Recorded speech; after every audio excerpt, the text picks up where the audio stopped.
Welcome to the Athena Wellness Podcast, the show that invites you to take a seat around the community fire and listen to stories that inspire.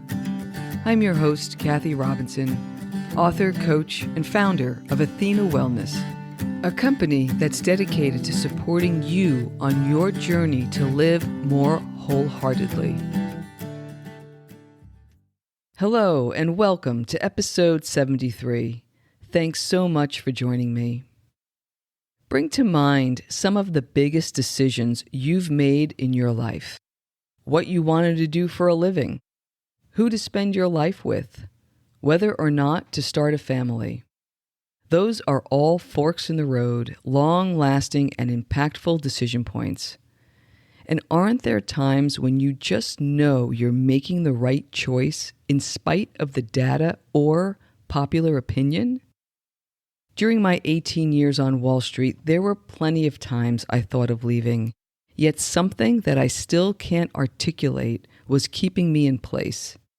I had a great run there, worked for some of the finest institutions in the world, and when that phase of my life was truly winding down, there was no doubt in my mind that it was time to go. I made the decision to leave while on vacation in July, having no idea how I would finally make the leap into something new. By the end of that month, a former boss called and offered me the number 2 spot in his department at a Fortune 250 company with a much better commute, and I started that new job in October. If I tried to plan that, it would have never worked. And yet there was something about letting go of my old familiar situation that allowed the new opportunity to form and present itself. That happened almost 20 years ago, and I still marvel at how all the pieces fell into place without effort. And that's what we'll be exploring today.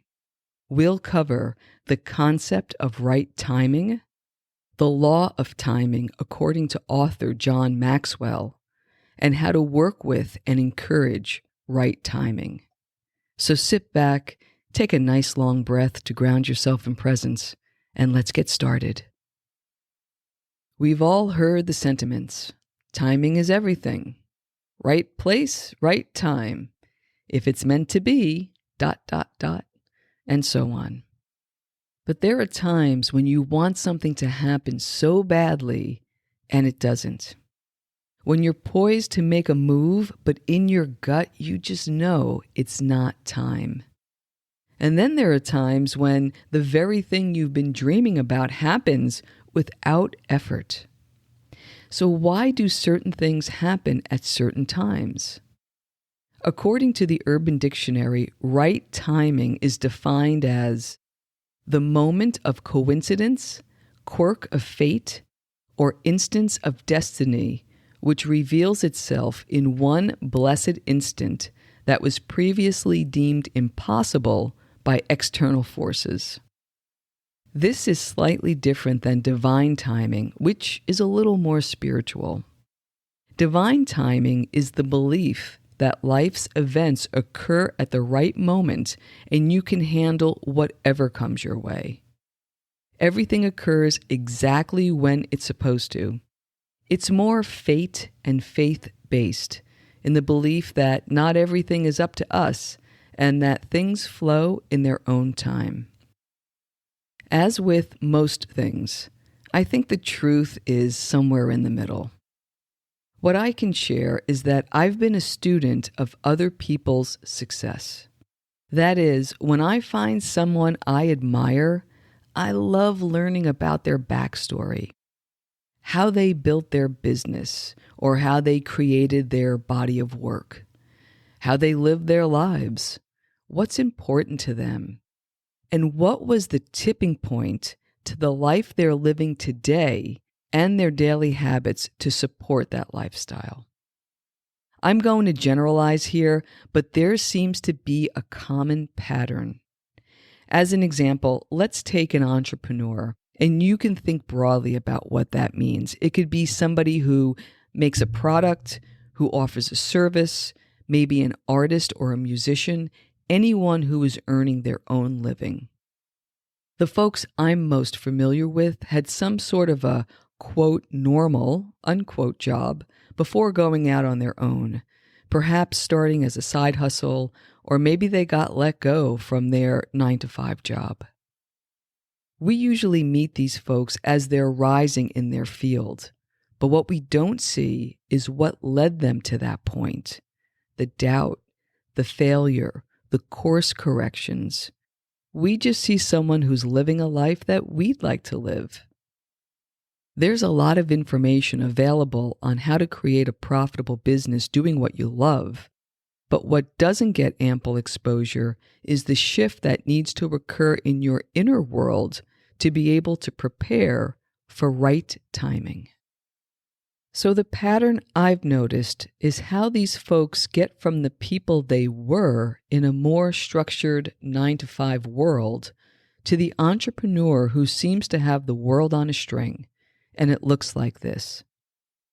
First, there's a change in the old world that was either planned, such as a retirement or a resignation, or unplanned, such as a reduction in force or a firing.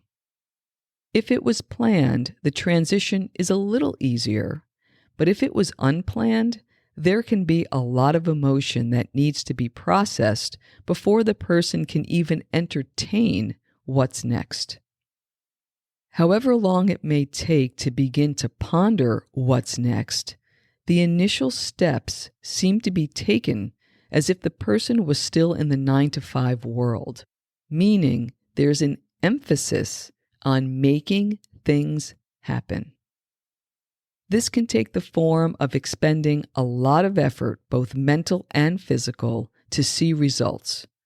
And this phase has a controlling quality that usually stems from fear and scarcity.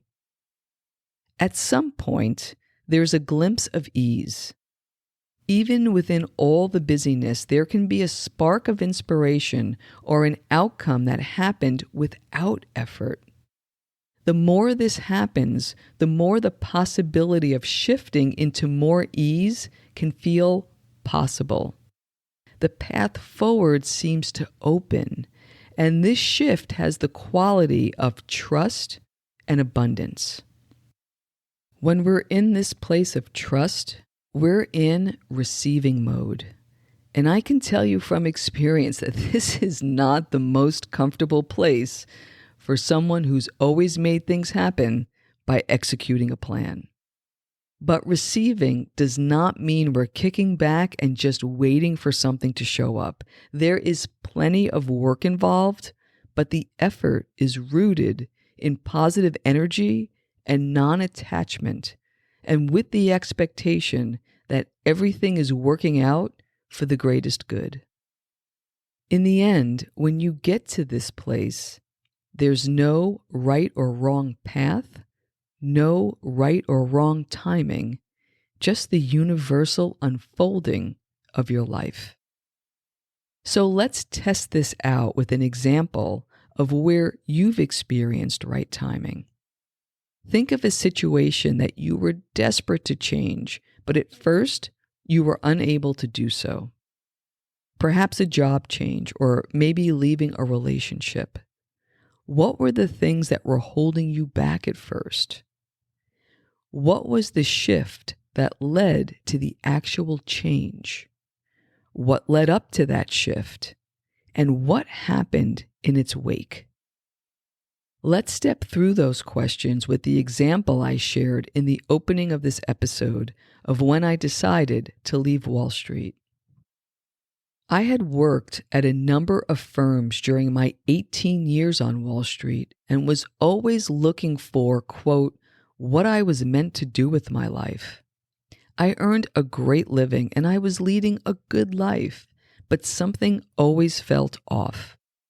But there was something that kept me there. Some would call it the golden handcuffs, meaning for a kid who grew up in a blue-collar home, the financial incentives were alluring.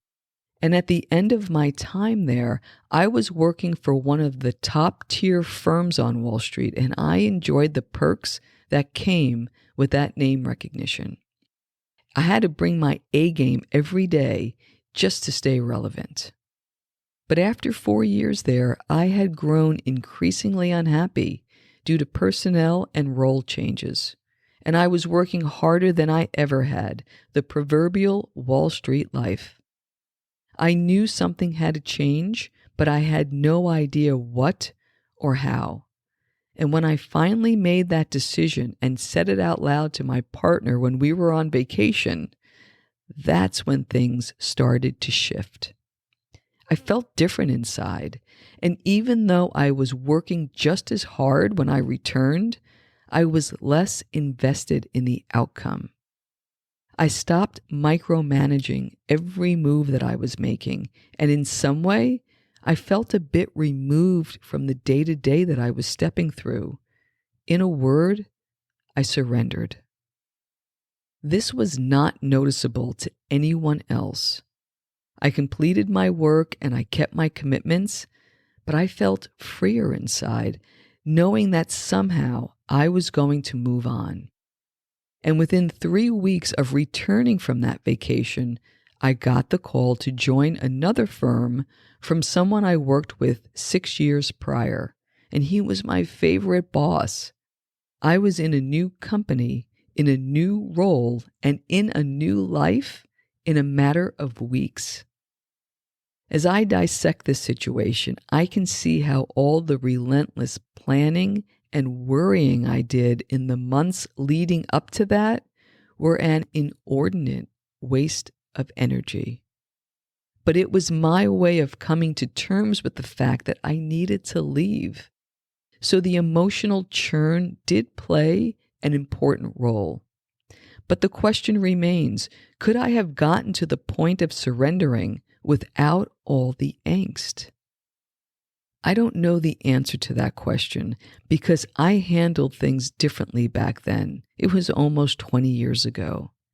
But if I had to give my younger self some advice, knowing what I know now, here's what I would have offered. 1. Pay attention to the tightening feeling in your chest and examine what you're trying to control and why. Is it fear? Outdated expectations? The outcome? 2. How might you work through the uncertainty and impatience?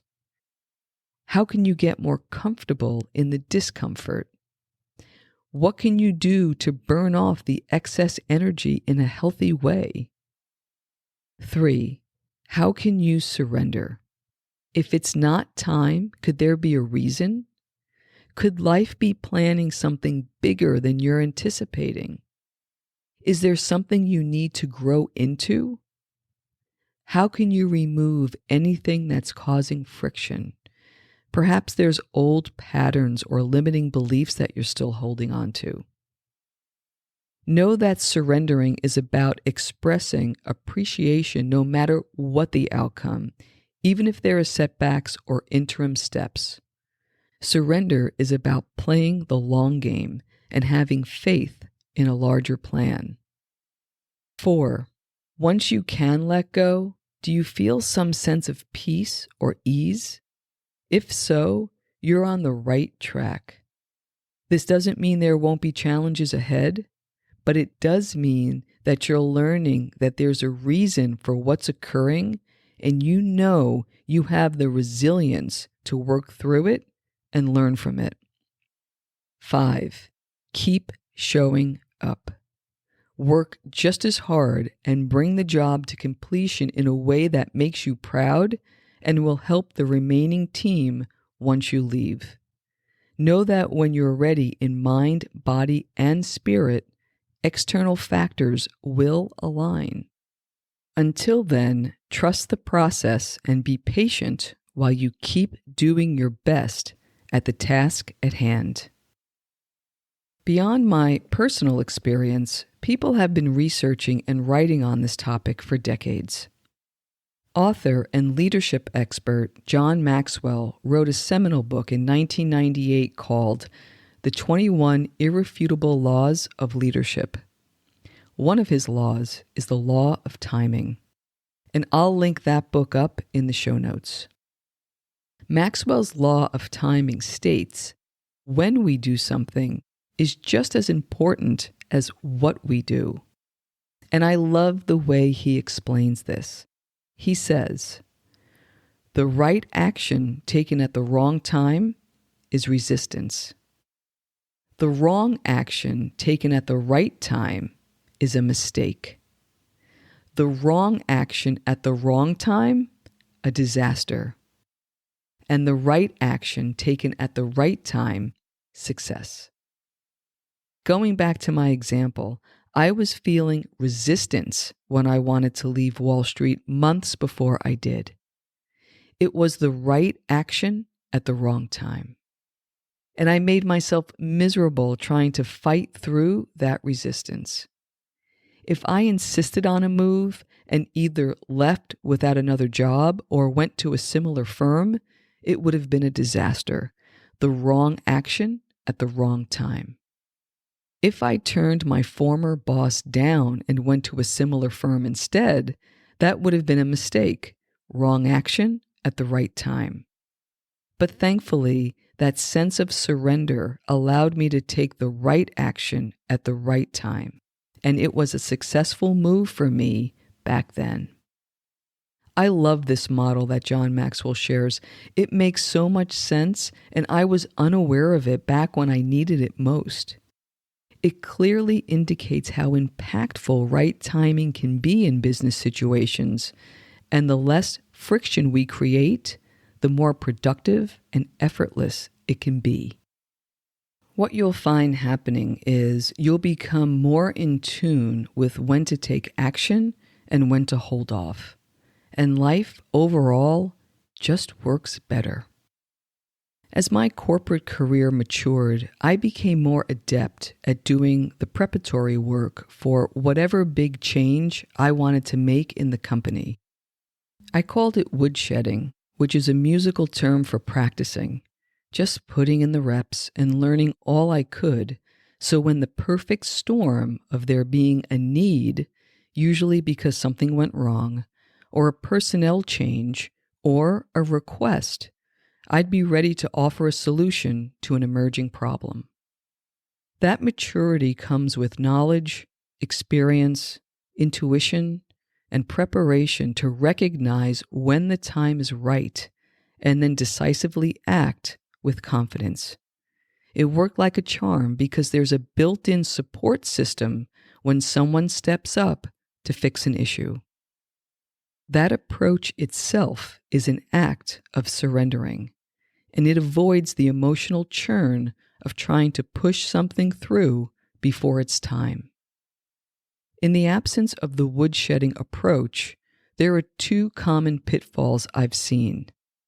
The first is impatience, wanting to make something happen now and taking an impulsive risk with an unfavorable risk-reward ratio. And the second is slacking, just losing momentum and not fully showing up until things change. This may feel like a righteous thing to do in the moment, but it rarely leads to a place that you truly want to be. The next time you find yourself at a crossroad, give woodshedding a try and commit more fully to your current circumstances while preparing for your envisioned future state. Putting in that extra effort will not only prepare you when the time is right, but it will funnel any negative energy into something worthwhile. So let's flip this equation around and talk about how to work with and encourage right timing by preparing and laying the groundwork. The first is just noticing. When you're at a decision point, where do you feel constriction in your body? Some common areas are the throat or the chest. Just think about what thoughts are bringing that tight feeling. For now, all you need to do is just observe and note. The next is release. When you get that sense that a big change is on the horizon and you feel yourself wanting to control how it will go, practice letting go of expectation and outcome.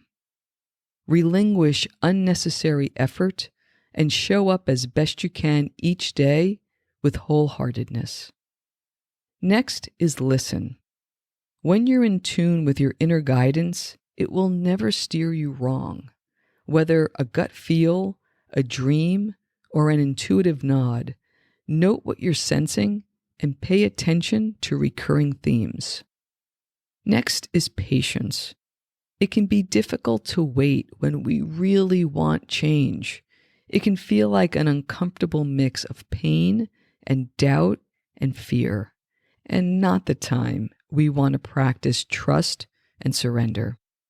Taking small steps and acts of faith that align with your vision will help you sync with the universal life flow.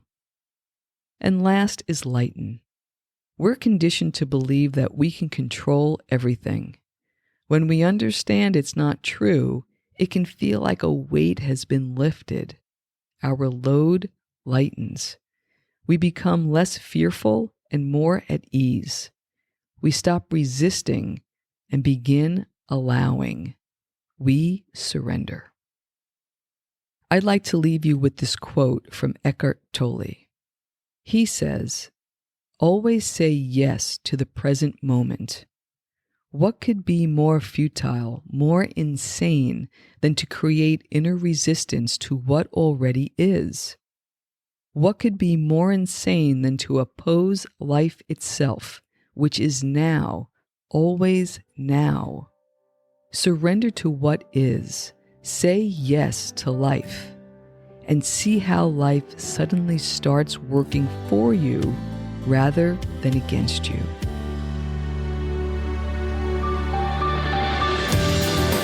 Thank you so much for joining me today.